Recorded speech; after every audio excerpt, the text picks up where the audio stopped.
Yes, bana, mambo vipi? Hivi kuna mtu ambaye hamjui Mbosso hapa? Kila mmoja anamjua eh. Unadhani kwa nini akitaka kuachia labda kazi bado anatumia njia kama hizi hapa? Ili kutengeneza akili za watu kwamba Mbosso anakuja. Ni kitu gani kinakuja sasa hivi? Mbosso anakuja na movie au ni kitu gani? Kwa nini anafanya hivyo wakati anajulikana karibia kila kona ya Tanzania?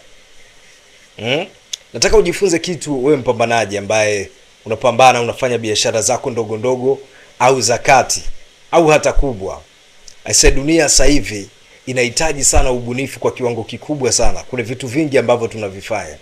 Ukifanya kawaida, baada ya muda utakuwa wa kawaida sana. Lakini ukiwa tofauti kila siku, amini kwamba ni rahisi zaidi wewe kuweza kukumbukwa na kuendelea kukaa kwenye nafasi yako kwa muda mrefu sana.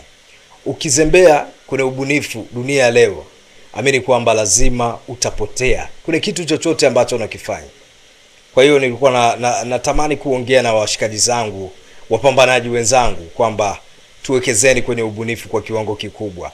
Ubunifu ndio ufunguo mwingine wa kutuingiza kwenye mafanikio, kutupeleka kwenye ndoto ambazo tunakuwa tunaziota kila siku.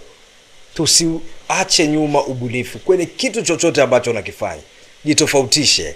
Unajua sasa hivi wasanii ni wengi, wafanya biashara ni wengi. Unafanyaje ili uweze kuwa tofauti?